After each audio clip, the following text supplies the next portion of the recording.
Nạn chỗ này nó để dán tàn hương. Rồi.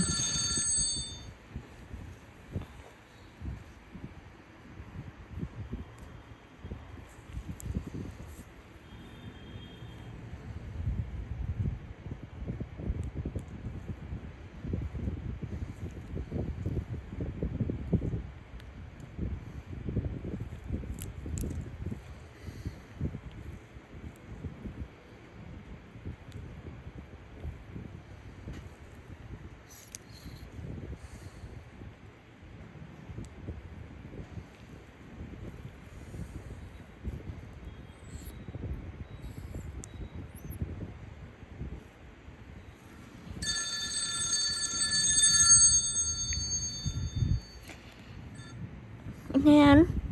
Alo, sữa chua chị Quyền là sữa chua gì? Chị uống sữa chua chai hay gì đó? Hả? Chị uống sữa chua ly. Chai.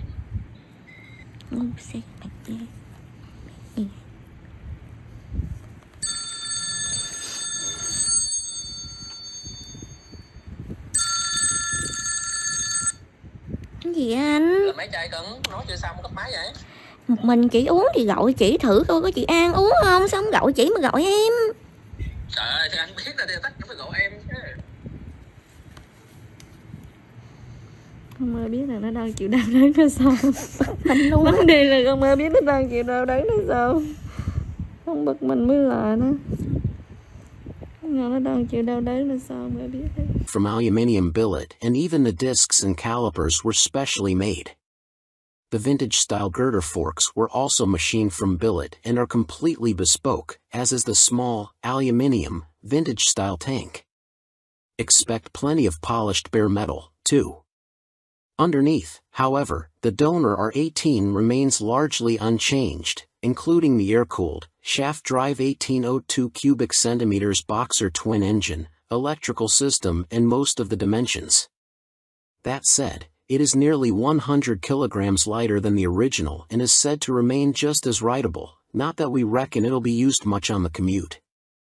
BMW have unveiled two new custom R18s at the Verona Motor Bike Expo that take the giant machine in polar opposite directions. The sport-inspired R18M from Italian magazine Low Ride, which was built by American Dreams, and the heritage touring-inspired R18 Aurora, created by Garage 221. Inspired by the streamlined aesthetic of BMW's M division, Low Ride focused on the chassis, suspension and bodywork, leaving the bike's running gear and electronics unchanged. BMW R18M by Low Ride seat. The original outline was drawn by Oberdan Betsy, famous for his concept sketches of new motorcycles. American Dreams stripped the bike, replacing the standard steel subframe with a new fiberglass unit that was built from scratch. The head covers and intake ducts were also chucked in favor of carbon fiber units built by specialists Carbon Italy. To match its new sporty styling, the exhaust was custom made by Exhaust Revolution, specifically creating a short and more compact unit that allows for greater lean angles. The shorter pipes also show off more of the BMW's open shaft drive. Final touches such as mirrors, grips and indicators come from aftermarket gurus, Rizoma. At the opposite end of the scale, BMW also unveiled the R18 Aurora, an homage to 1970s cruisers, including a striking batwing fairing. Interestingly, Garage 221 opted to use parts from classic BMWs to build the machine. BMW R18 Aurora right-hand side. The saddle is from a 2005 R1200C. The fairing supports came from a 1982 R100 while the rear frame elements are from a 1991 K75. The paint color of the bike references a 1982 R100 RT, even down to the graphical elements. The rest of the parts, including mudguard supports, saddle frame and reg plate holder, are handmade. The pipes were built by Leo Vince, with special attention paid to creating a fuller sound while the design was chosen to give a muscular appearance to the middle of the bike. Even the oil cooler grille was inspired by a 1960s BMW car. It was a lot of hard work, but the result is truly stunning, says Pier Francesco from Garage 221. The textured paintwork of the cylinder head covers, the injection housings, the central crankcase and our oil cooler grille make everything look homogeneous, creating a unique effect. BMW's R18 Cruiser turned into tasty cafe racer in tie-up with Japanese Custom King.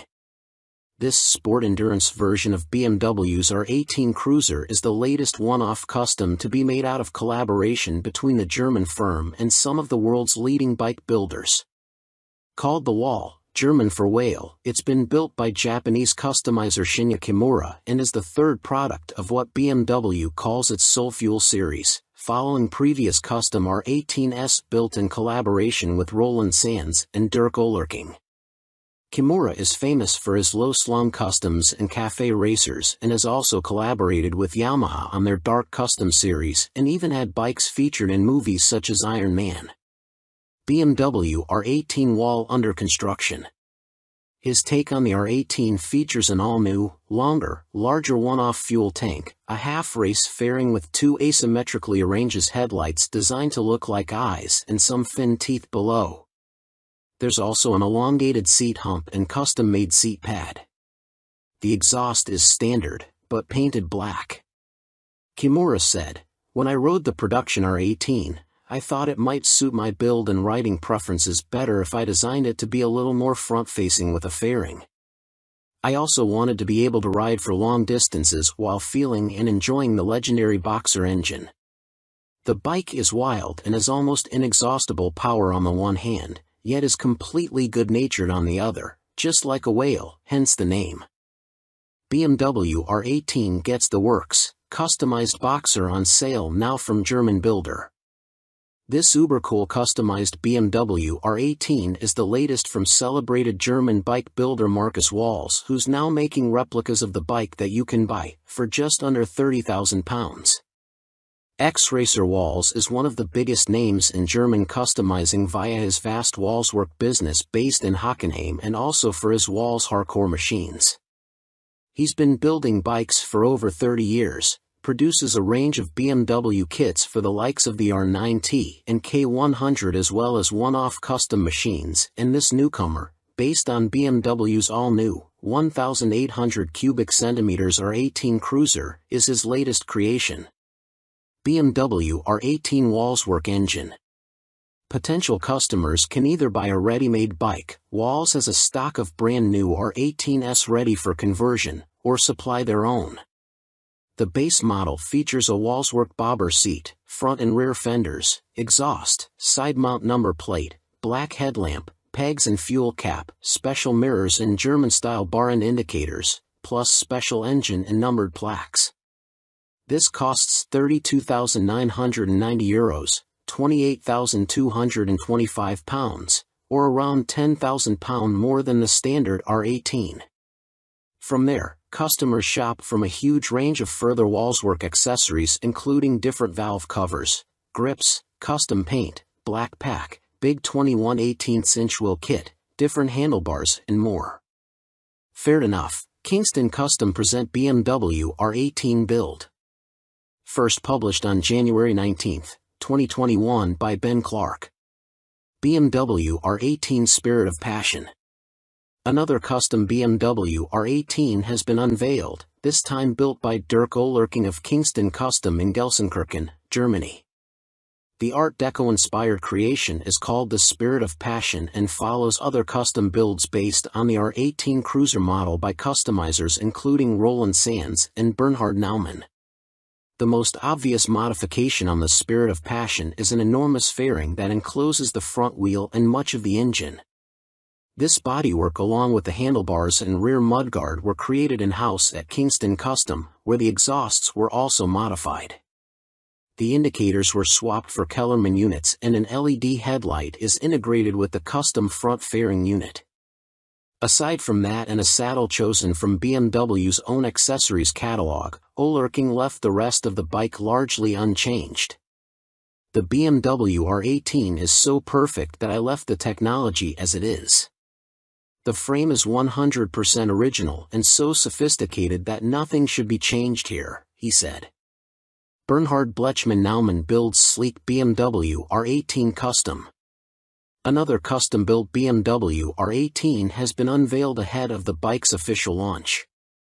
This time, the big cruiser was modified by Bernhard Naumann, who is also known as Blechman, German for Tin Man, thanks to his distinctive sheet metal work.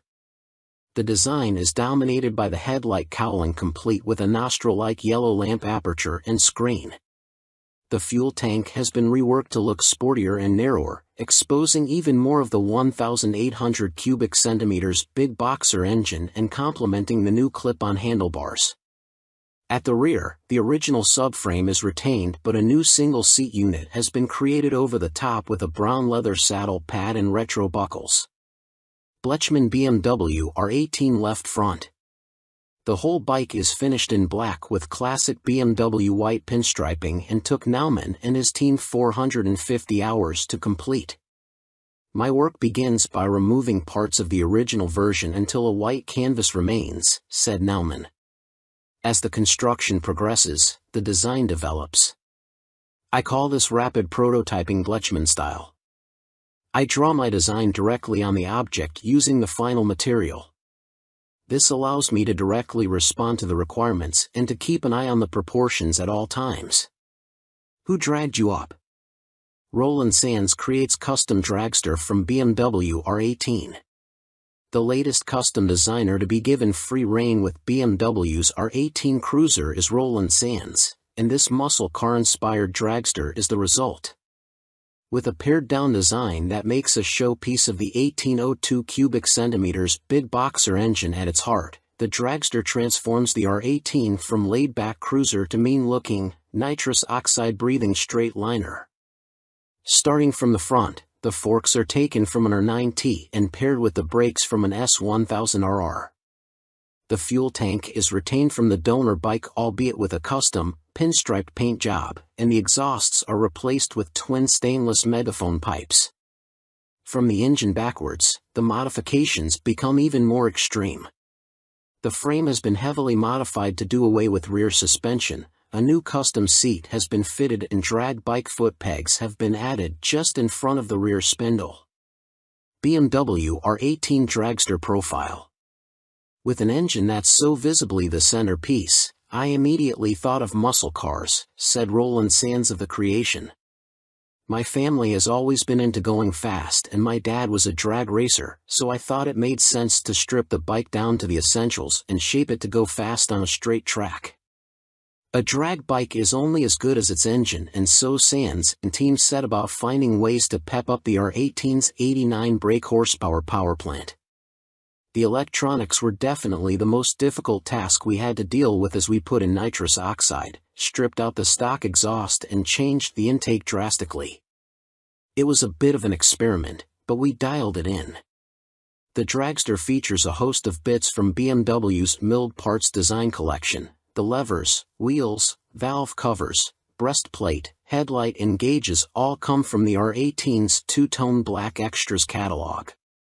The front and rear fenders, though, were modified from stock to retain the bike's silhouette. Sands added, "We always want to understand the genre of the bike we are building in, it's the key to keeping it authentic and functional." Revival Birdcage Custom hints at new BMW Boxer Cruiser.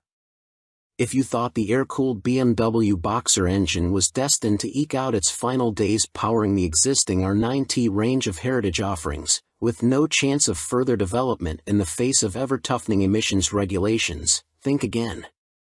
Hiding in plain sight on a radical custom creation unveiled in Yokohama, Japan, at the end of 2018 was an all-new air-cooled BMW engine, supplied direct from BMW Motorrad in Germany to be the heart of this custom works-on crazy special build. This was no R9T derivative, it was an all-new engine, and the R18 name carried on the original bike's tailpiece, as well as the huge physical size of the crankcases and heads, suggested this could be an 1,800 cubic centimeters boxer twin built to directly attack Harley-Davidson and Indian's dominance of the big-capacity airhead market on their home soil. Now, around 4 months later, a second custom machine has been revealed featuring the same large-capacity boxer engine, with Vice President of Sales and Marketing, Timo Resch, revealing in a statement that BMW Motorrad will present a series production motorcycle with the Big Boxer for the cruiser segment in the course of 2020.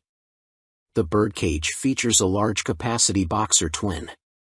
Known as the Revival Birdcage, the bike was created by American custom house Revival Cycles and was revealed for the first time last Thursday evening at the Hand-Built Show in Austin, Texas.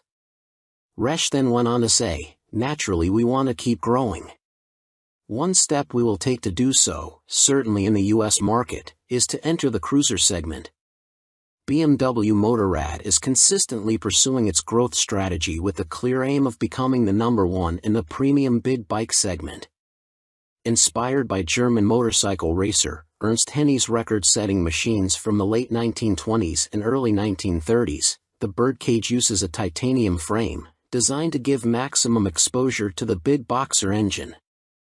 Alongside this, many of the parts, including the handlebars, footrests, and carbon suspension components were all individually crafted, to create an additional layer of exclusivity.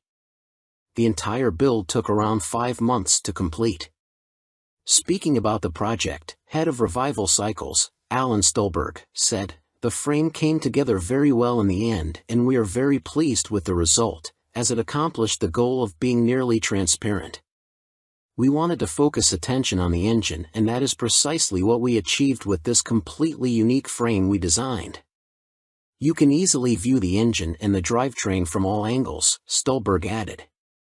"I have always been a fan of the Boxer engine, but the pure physical size and aesthetic appeal of this prototype really inspired us." All-new air-cooled BMW engine. BMW say the engine is still in the prototype stage, and that the external geometry and visible elements such as the push rods running above the cylinders and chrome-plated protection ducts recall BMW Motorrad Boxer engines that were built until the late 1960s, but with an evidently larger capacity and a modern air/oil cooling. Further details about the engine and its possible future use will be communicated at a later point in time. BMW 1,800 cubic centimeters air-cooled Boxer engine. BMW have long been looking at options for a serious large-capacity air-cooled platform to help them break into the lucrative American V-twin market, even experimenting with an upright W3-cylinder configuration to solve the feed-forward issues caused by the Boxer's head position. But it seems they've decided to plow on with their trademark Boxer configuration, and that its almost 100-year heritage is hugely important to their future direction. The new engine reverts to pushrods, finned heads, massive domed crankcases that look to house a huge flywheel, and distinctly 1920s/30s styling cues. It won't be a relic of the past though, and will have to boast impressive technology to enable it to pass the Euro 5 regulations that will be enforced before any production bike will be ready to launch.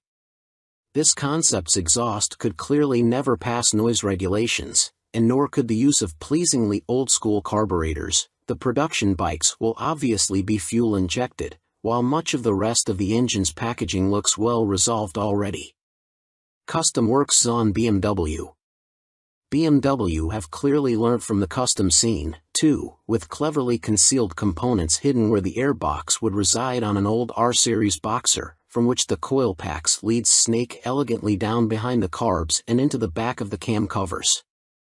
Interestingly, it also retains the firm's trademark shaft drive, ensuring no messy chains or unsightly belts and sprockets will ruin the cleanliness of the back end. Extreme vision for BMW Custom. Yuichi Yoshizawa of Custom Works Son commented, "It was a great honor and a challenge to be able to build a motorcycle around the prototype of such a spectacular new Boxer engine for one of the most tradition-steeped manufacturers." Zon's distinctive style is abundantly obvious, with wild aesthetics underpinned by classic styling cues and modern production techniques. The very low silhouette of the bike is reminiscent of Ernst Henni's record-breaking machines of the late 1920s and 1930s, while the defining headline is the combination of large 21 inches front and ridiculous 26-inch rear milled aluminium wheels. The Custom Works Zon team in their workshop.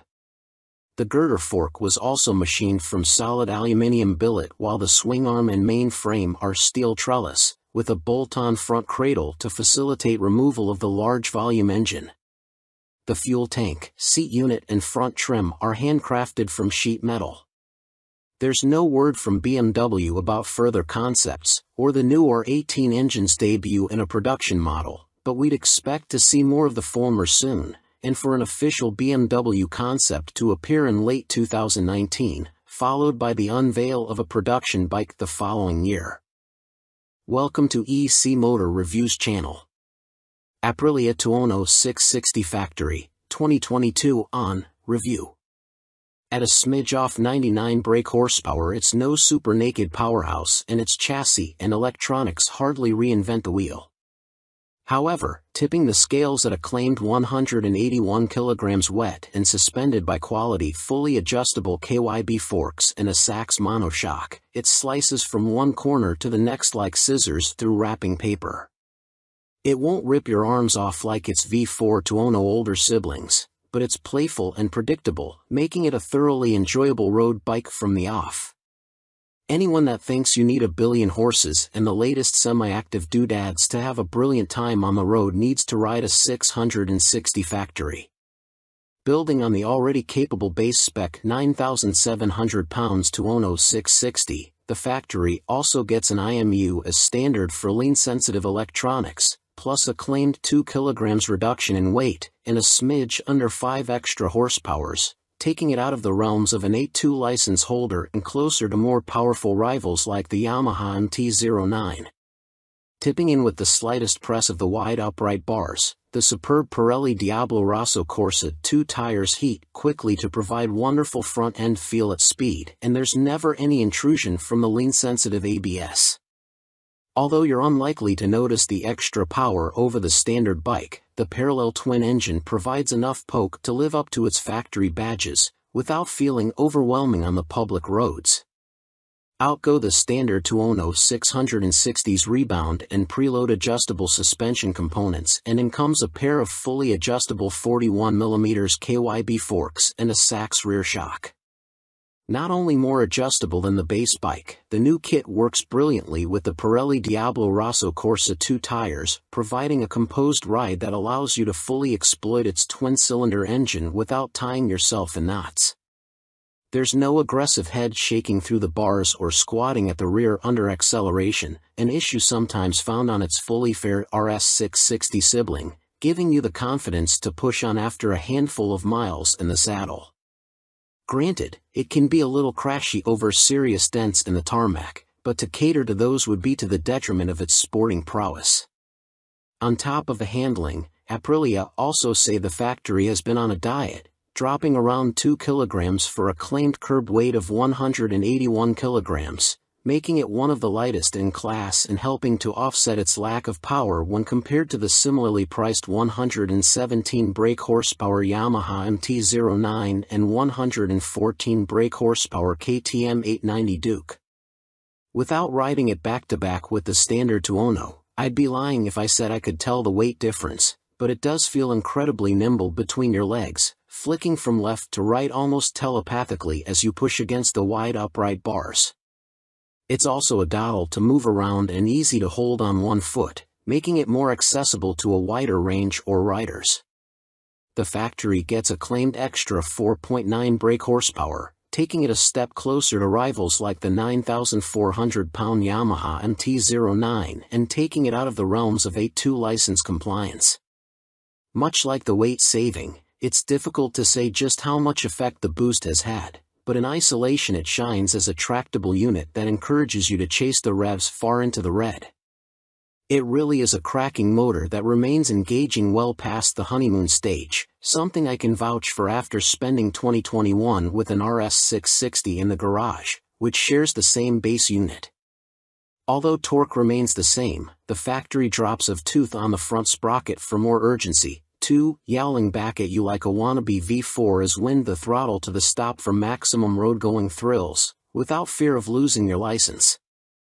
Being a new bike, it's hard to predict quite how the Aprilia Tuono 660 Factory will fare long-term.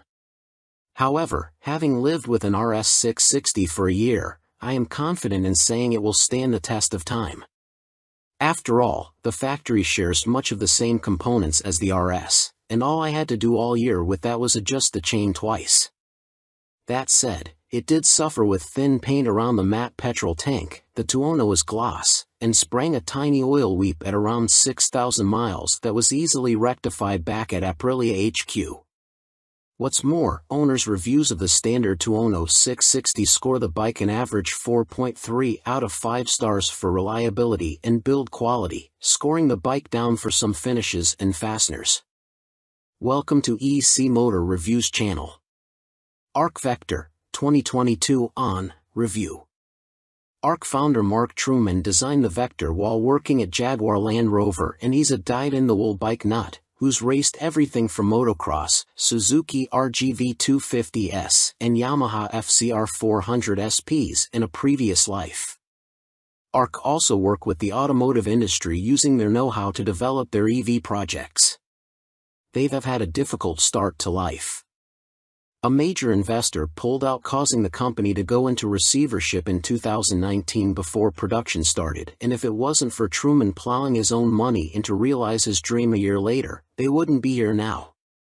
But now the future looks brighter, and the first Vector rolled off the production line on September 2022, ready to be shipped off to a customer in the US.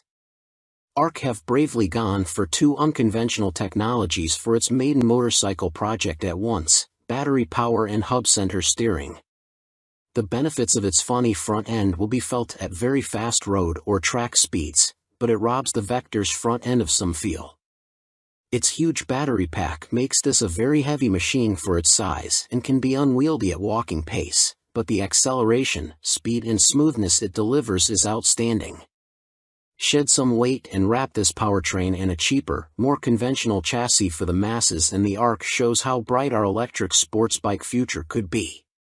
The Vector's frame is actually a 3-piece carbon fiber box that contains the 399V battery pack and the mountings for the steering assembly, front swing arm, electric motor and self-supporting seat unit.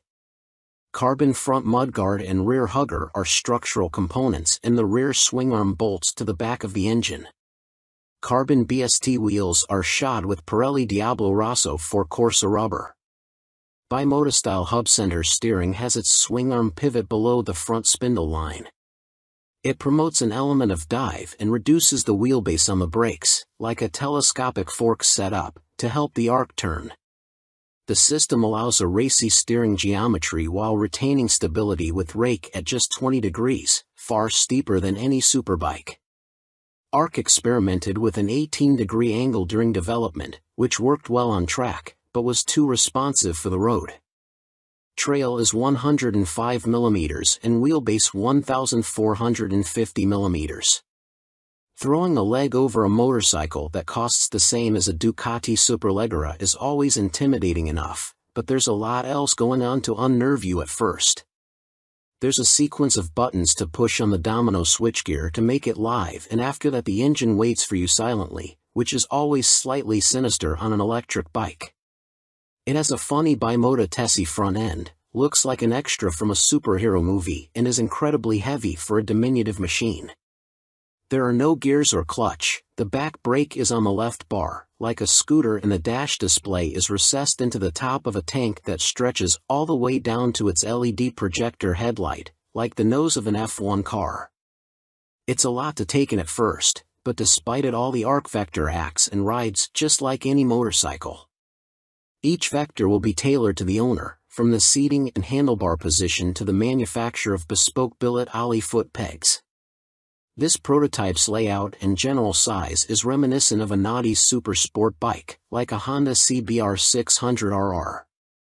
It's compact and racy, but not particularly uncomfortable. Ride quality has the firmness of something like a Suzuki GSX or 1000R, again, not too extreme. What separates the Vector from its rivals, or any mass-produced petrol-powered sports bike, isn't just its stiff carbon monocoque chassis, but its hub center steering. Unlike telescopic forks, the ARC system separates braking forces from suspension movement. The Öhlins front shock only needs to deal with bumps, which lets the Arc turn sweetly, even with a big handful of Brembos. It also allows much steeper steering geometry and a short wheelbase for fast steering, without sacrificing stability. At road speeds there are no tangible advantages to the Arc's hub-center steering, but no big drawbacks either, aside from limited lock and a slight disconnect you feel through the bars with ultralight steering inputs. For the most part the Vector steers and handles conventionally, and thanks to its low front swingarm pivot position the dive it produces trail braking into a corner gives you feel. But when you let go of the brakes and tip in, the pressure you'd normally feel running up the forks, or even a BMW telelever setup, and into your hands as the tire digs in, disappears. It gives the sudden impression of running wide or losing grip. It's just a different sensation to learn to after a lifetime on forks, but it can be unnerving, especially on cold Michelin Power Cup 2 rubber fitted to this prototype. The front end would be easier to trust on a hot day, or on track where tires generate more heat lap on lap.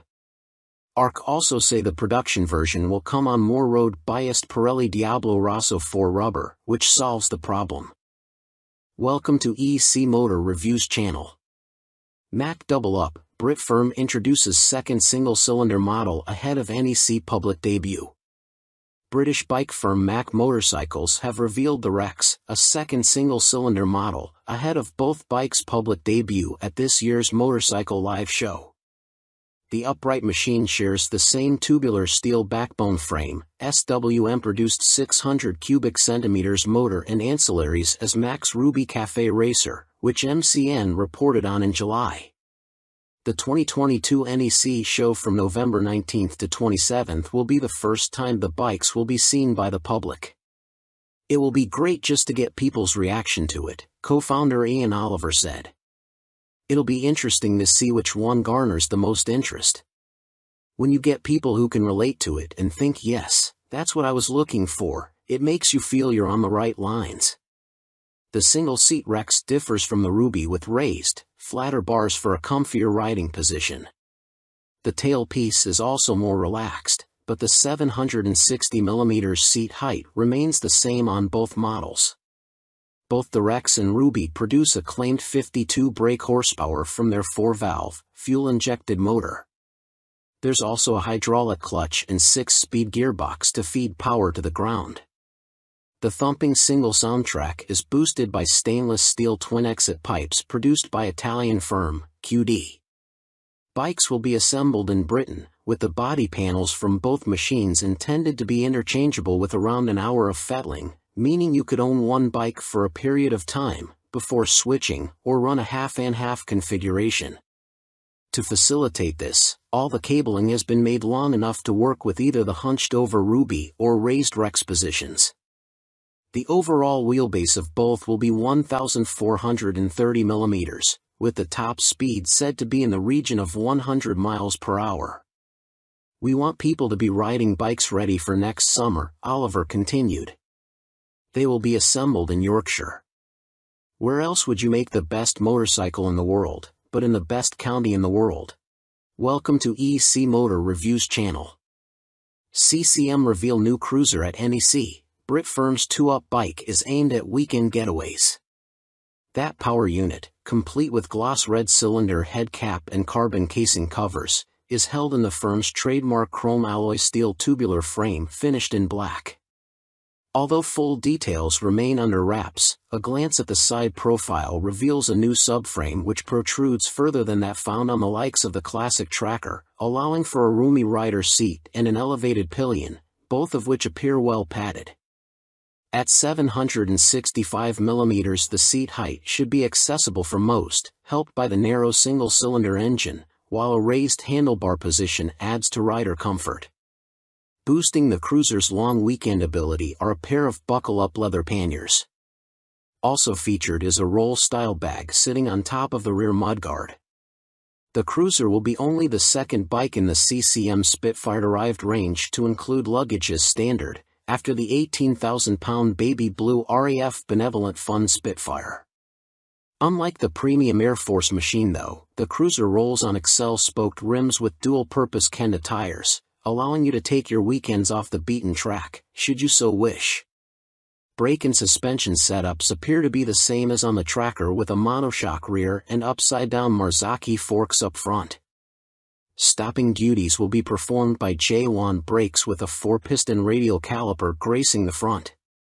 The tank is likely to be the same nylon composite, while a carbon fiber front mudguard bracket and radiator housing complete the bike.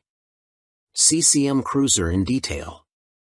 High bars, built for comfort. The bars are wide and high to negate pressure on the wrists on long-distance rides. Simple beauty. The steel trellis frame is beautiful in its simplicity, finished on the Cruiser model in flat black. Light on its feet. According to CCM, the Cruiser weighs in at just 146 kilograms dry, making it one of the lighter midsize cruiser models on the market. Swing low. The low-slung dual exhausts protrude below soft luggage, flanking the trellis swing arm. Welcome to EC Motor Reviews channel. Honda CBF 1000, 2006 to 2009, review. The big CBF uses a detuned Honda Fireblade engine, is fabulously easy handling with smooth throttle response and great ergonomics. Alavis makes the Honda CBF 1000 hooningly enjoyable, yet novice-friendly and a great value all-rounder. It's just a shame it looks so dull. Knife through butter stuff. Hondas are often smooth and sweet, but the silky Honda CBF 1000 takes it to another level. Ride and comfort on the Honda CBF 1000 is sublime, and despite seemingly budget-grade suspension and brakes, handling is precise and with a quality feel too. Sports bike riders will be impressed with the Honda CBF 1000's ride. The 2006 Honda Fireblade engine is reworked for added mid-range, at the expense of top-end power, and the result, as demonstrated in the Honda CBF 1000, is a blast. The Honda CBF 1000 is idiot-proof, flexible, glitch-free, delivers exactly where you want it, yet is still 140 miles per hour potent if you want it to be. The Honda CBF 1000 suspension, wheels etc. may not be cutting-edge sports bike fare, and the frame just a steel spine type. That alloy side cover is a fake, but it's all bolted together and finished to Honda's usual high standards. Nor are there any reliability issues so far with the Honda CBF 1000, and, with the engine being a detuned version of the blades, are there likely to be? Whichever way you look at it, the Honda CBF 1000 is a lot of bike for the money. Great superbike-derived engine, fine chassis, excellent rider comforts and superb practicality and versatility, all for under £6,000 makes for an almost unbeatable deal. Being a Honda, the CBF 1000's residuals should be better than most, too. Find a Honda CBF 1000 for sale. It may have cost under £6,000 new, but the Honda CBF 1000 isn't lacking. There's comprehensive instrumentation, an adjustable seat and levers, decent half-fairing and ABS and luggage kit are available as optional extras if you want to turn your Honda CBF 1000 into a real tourer. Welcome to EC Motor Reviews channel. Few specifics are available for the scooter, which will be available from the middle of next year, but those we do know will pique the interest of riders across Europe. Accelerating from 0 to 62.5 miles per hour in just 2.8 seconds, and with a top speed of 125 miles per hour, the Senmenti Zero will be a match for any two-wheeler off the line. What's more, Horwin claimed that at a steady 54 miles per hour the futuristic-looking bike will travel 186 miles with no drop-off in performance as the battery drains. Once out of juice, charging with the supercharge function allows 0 to 80% to be achieved in just 30 minutes at EV charging points. Technology is also abundant on the Sen.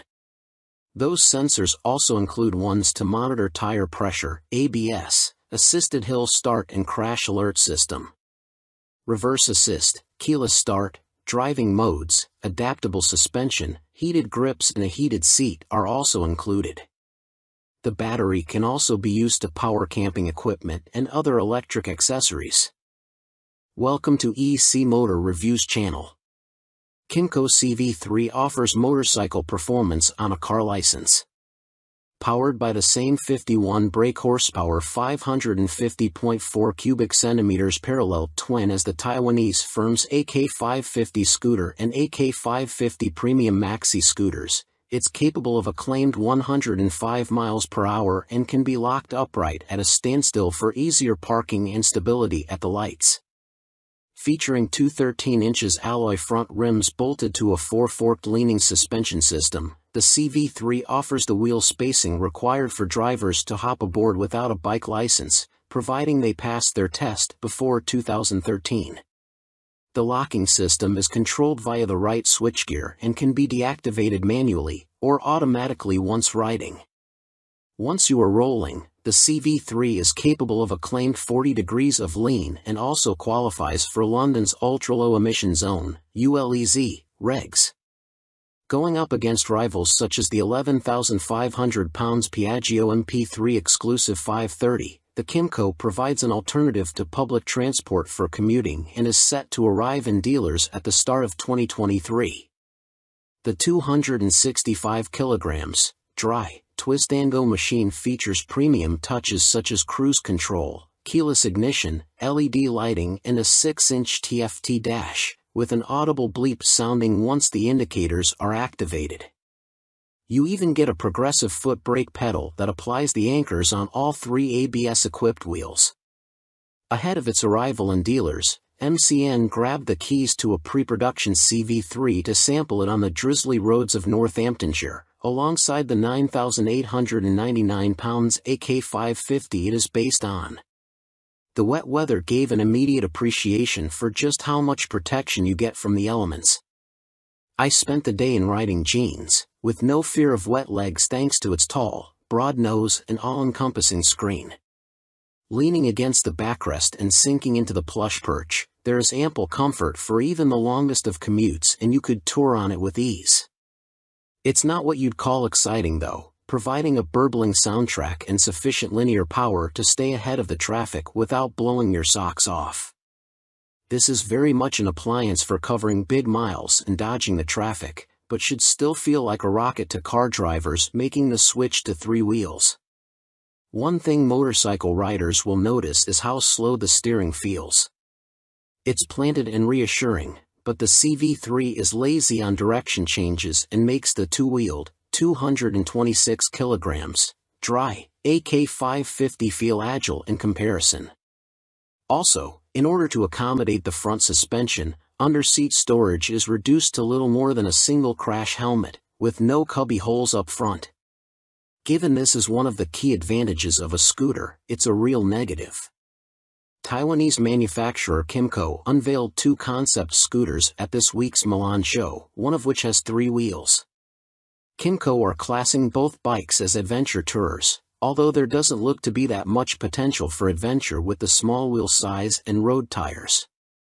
The CV3 is the three-wheel version, and looks like a mashup between a Piaggio MP3 and the new Yamaha Nikon. Kymco revealed a teaser video for the models last month, and we believe both models will be powered by the same 550 cubic centimeters parallel twin engine used in the firm's AK550. Kymco haven't confirmed this, and now they expect the new models to have a power output greater than the AK550. Welcome to EC Motor Reviews channel. Morini poised for desert action, Italians hint at rugged new up-spec X-Cape Rally Edition. Appearing on the firm's stand splat with mud, the ADVR, are for racing, features visible upgrades over the road-going X-Cape. The 649 cubic centimeters parallel twin remains unchanged, but helping it breathe is an SC Project Racing exhaust system that should add a few ponies to the existing 60 brake horsepower at 8250 RPM. Appearing on the firm's stand splat with mud, the ADVR, are for racing, features visible upgrades over the road-going X-Cape. The 649 cubic centimeters parallel twin remains unchanged, but helping it breathe is an SC Project Racing exhaust system that should add a few ponies to the existing 60 brake horsepower at 8250 RPM. For added off-road protection, the engine is cradled by a steel tubular crash bar that is available as an optional extra on the X-Cape and bolts onto the same steel trellis. Unlike the standard black add-on, the ADVR features a silver version to complement the silver, black, gold and white livery. Additional extras include a full aluminium sump guard, a €200 extra on the basic model, plus hand and lever guards and an aluminium radiator screen to help keep the bike protected on rutted lanes. An Öhlins shock with a remote preload adjuster damps the rear, while the original 50mm fork tubes appear to remain unchanged. Elsewhere, front brake shrouds protect the dual discs, which again look unchanged from the base model. Gold wheels adorn the ADVR with a 19 inches front and 17 inches rear, providing off-road capability, with Metzeler Karoo 3s replacing the original Pirelli Scorpion Rally STRs.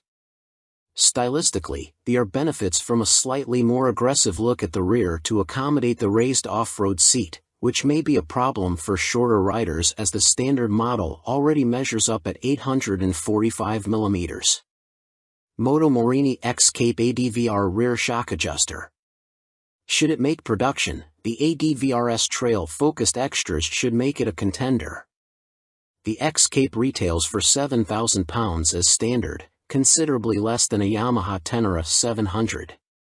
The racing model would go up against Yamaha's £11,800 World Raid Edition.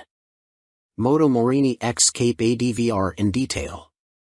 Rally Raider, the ADVR enters a popular segment of the market, with more riders opting for lighter, more manageable adventure bikes for on- and off-road adventures.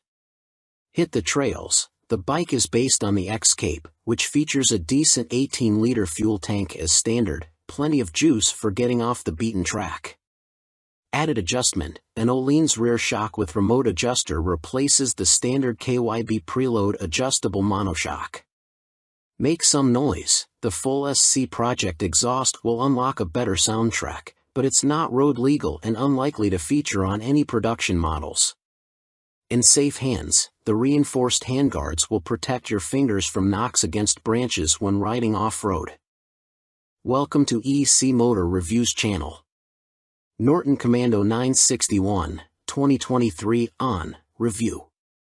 However, the modern interpretation never quite hit its mark.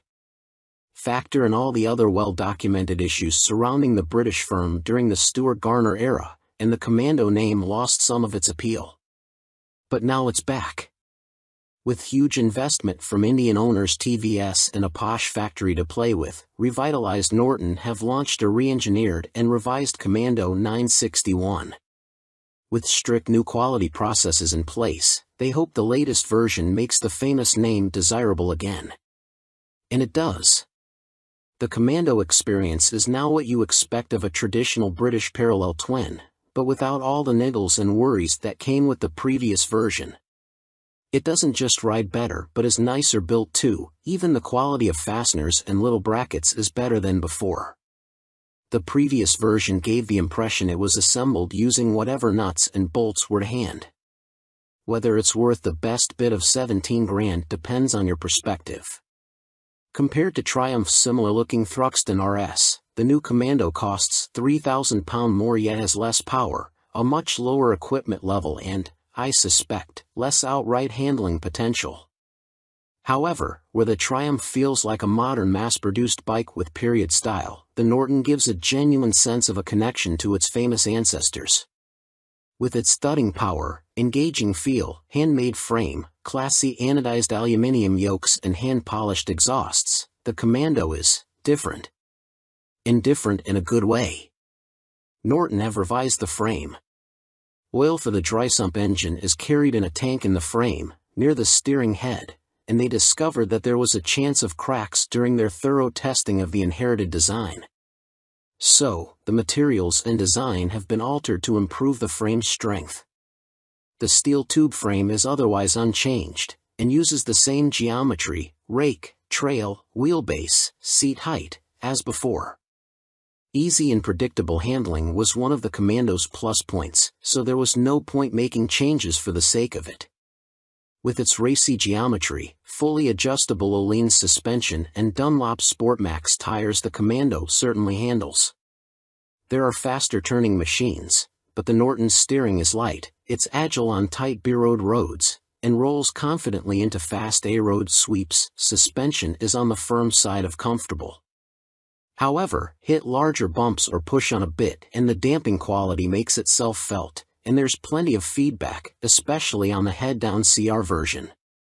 With chunky vibes from the motor, booming pipes and contact through the round foot pegs, the 961 is an engaging place to be. It's an all-Brembo brake setup and works well, if not having standout power.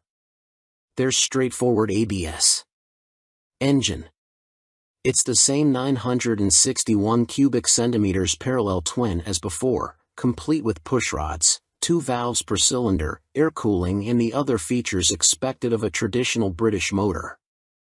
It looks the same, sounds the same, but makes a bit less claimed power, 77 brake horsepower at 7250 RPM, against the previous 80 brake horsepower. However, most of the 350-odd changes Norton have made to the bike happen here, with new camshafts and valve train, improved materials and, crucially, proper testing. Where the previous version could suffer with poor fueling and flat spots, the revised one responds sweetly and pulls cleanly all the way to its soft 7,000 RPM-ish rev limiter. It's not the fastest retro, nor the smoothest, but the old-fashioned 961 makes up for it with involvement and connection. Bikes at the launch were only just run in and so the transmissions were a little stiff, but the 5-speed gearbox shifts easily enough, and has a linkage that doesn't bend, as it could before. High-class chassis components? Yes. Handmade frame and exhausts? Yes. Lovingly finished surfaces and tip-top presentation? Yup, all of that. There's no question that the Commando is screwed together well. Any worries about half-arsed production lingering from the firm's previous incarnation can be discarded. It's not entirely high class. The ignition key and barrel look and feel a little cheapo, and one of the launch bikes jettison the headlight switch. The engine also needs a bit of throttle to start when it's warm. However, overall the Commando supports all of Norton's claims about investment and high standards. Safe buy? I reckon so. There are two versions of the Commando, the SP Sport, 16,499 pounds, with upright handlebars, and the CR Cafe Racer, 16,999 pounds, with TG-welded aluminium clip-ons and a stainless steel headlight that's discreetly different. The lower bars on the CR do more than altering the riding position, the difference in weight distribution changing how the Commando feels and responds. Both are available in Matrix Black or Manx Platinum, with the black CR having a black wheel rim option as well. The engine isn't Euro 5 and so bikes go through Individual Vehicle Approval, IVA, previously known as SVA. 16,500 pounds is obviously a lot of money. Triumph's excellent Thruxton RS basically does the same job as the Commando, only with more power and far more equipment, but is $3,000 cheaper. Or you could buy a Speed Twin 900 or Moto Guzzi V7 and get the same sort of performance as the Norton for half the price. The Commando 961 isn't doing the same thing, though. Where the Triumphs feel like modern mass-produced bikes with period styling, the Commando supplies a richer experience and more sensations, and you're paying for all the handmade loveliness.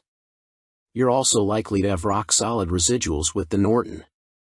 The Commando is old school. You get ABS and, well, that's it as far as modern technology and widgets go. Unlike rival bikes from Triumph and Moto Guzzi which feature modes, traction control, connectivity and more, the Commando keeps things old school. A small digital panel in the twin analog dials gives the option of odometer, trip, time or battery voltage. You'll have to recharge your smartphone somewhere else. Welcome to EC Motor Reviews channel. Moto Guzzi V100 Mandello, 2023 on review. But it's anything but a misty-eyed, two-wheeled reminisce. It's thoroughly modern with a tasteful color dash and lean-sensitive rider aids. Go for the 15,750-pound S model and you get extra goodies like semi-active Öhlins Smart EC 2.0 semi-active suspension and an up/down quickshifter, too. In terms of elegance and detailing, the Guzzi puts its sports touring rivals in the shade, but what is the competition? The Kawasaki Ninja 1000 SX, Suzuki GSX S1000 GT, and BMW R1250 RS are obvious rivals, but in the flesh, it looks like a lowrider Yamaha Tracer 9, or Honda Northern Territory 1100. The Moto Guzzi's upright riding position even has shades of Aprilia Tuono V4 about it, which is no surprise as they're both developed by Piaggio at their Noali factory near Venice. Technically, the Mandello is a different beast to any previous Guzzi.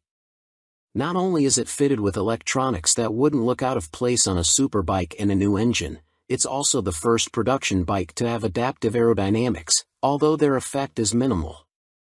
Flappy wings aside, Moto Guzzi has created a tasteful sports tourer that's neither bland nor shouty and offers the perfect mix of comfort, sportiness, tech and character.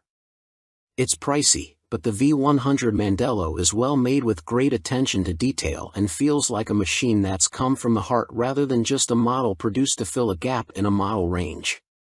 It's like nothing else around, which is all part of its appeal, and you never get the sense, either by riding or looking at it, that any corners were cut during its journey from design sketch to showroom floor. Although the Mandello might look chunky in pictures with its bold styling, larger-than-life powertrain and chunky exhausts, it sits surprising low. Shorter riders will feel immediately confident being able to get feet flat on the floor, and if the standard 815mm seat height is still too lofty, there's a low accessory seat available. The riding position itself is nigh on perfect. Pegs are sporty without cramping knees, even for 6-footers like me. A higher accessory seat is available for even more legroom, and its tall bars are placed naturally towards the rider so there's no awkward stretch or excess pressure on your wrists. The seat is comfy and scalloped at the rear to hold you in under acceleration. The screen offers decent wind protection, and with its injection system inside the V of the engine, now that the cylinder heads have been turned round 90 degrees, there's lots more knee room. Ride quality on this semi-active Öhlins clad S model is as plush or sporty as you want it to be, depending on the riding mode you choose, and there's a handy remote rear preload adjuster to twiddle for carrying heavy loads. With its shorter engine, the Mandello is sportier and more agile than previous Guzzis, and thanks to its long swing arm and low pivot point, there's little up/down shaft drive pitching on and off the throttle.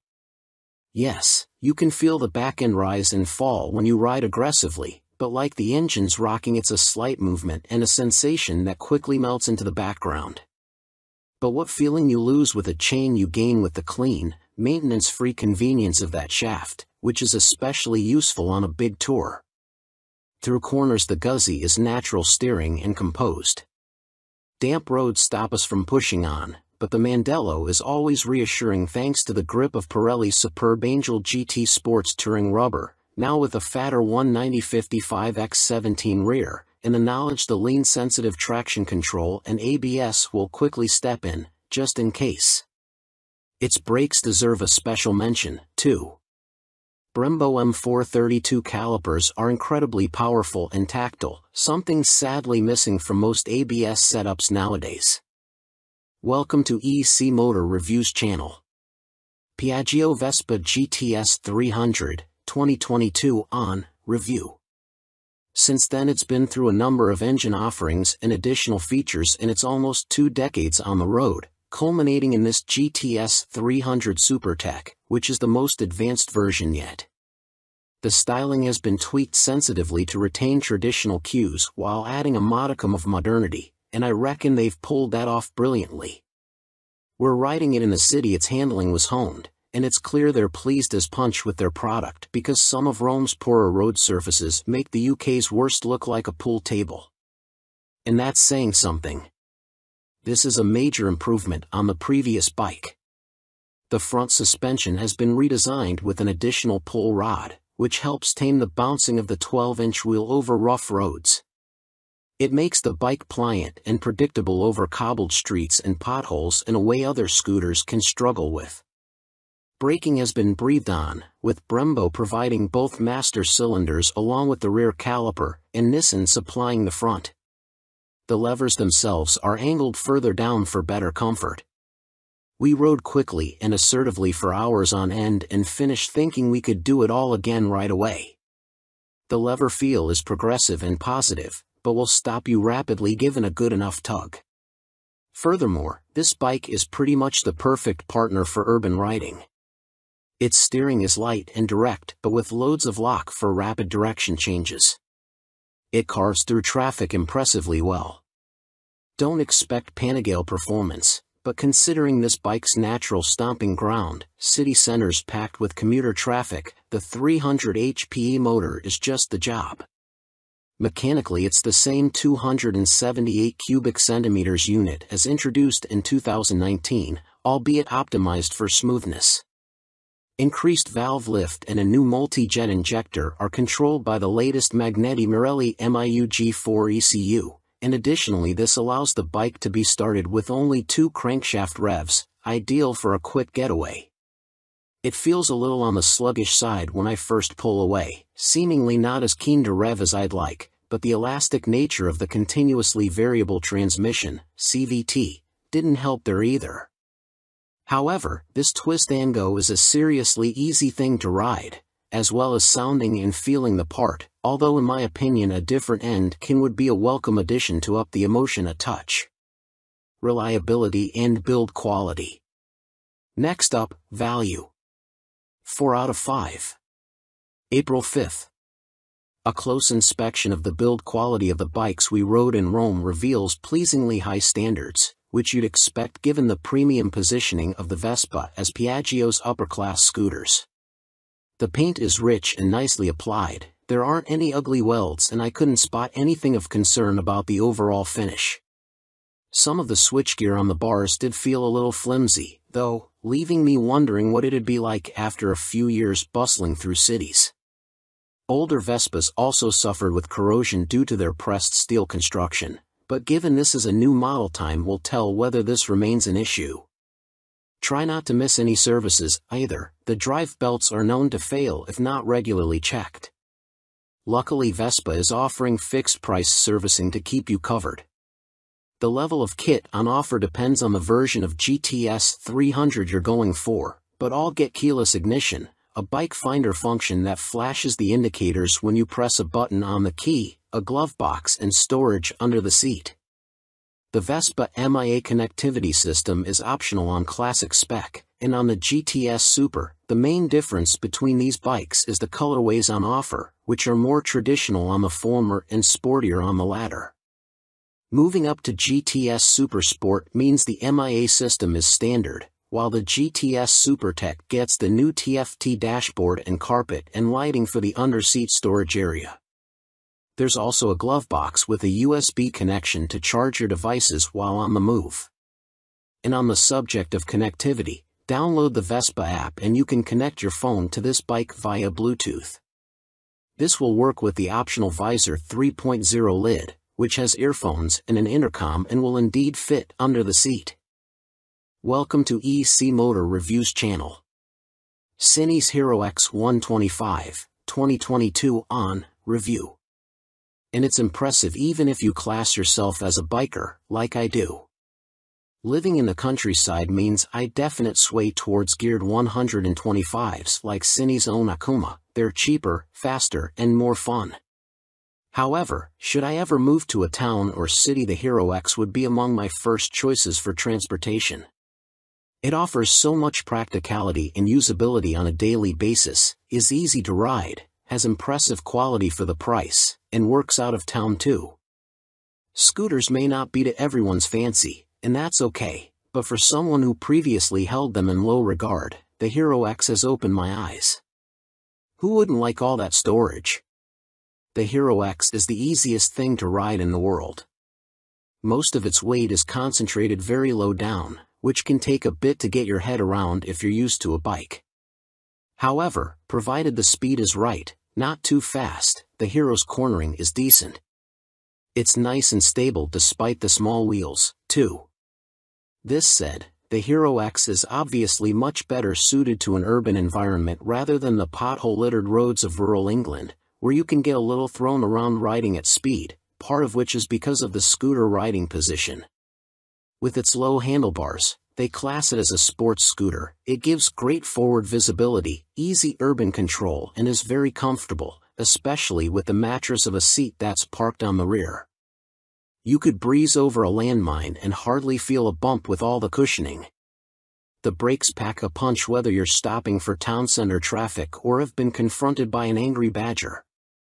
As is common with most scooters, the back brake acts as if you've been suddenly anchored to the ground. For a rider like myself who isn't used to such force, it's quite the shock, but for quick stop situations, I'm definitely not complaining. Beneath the layers of plastic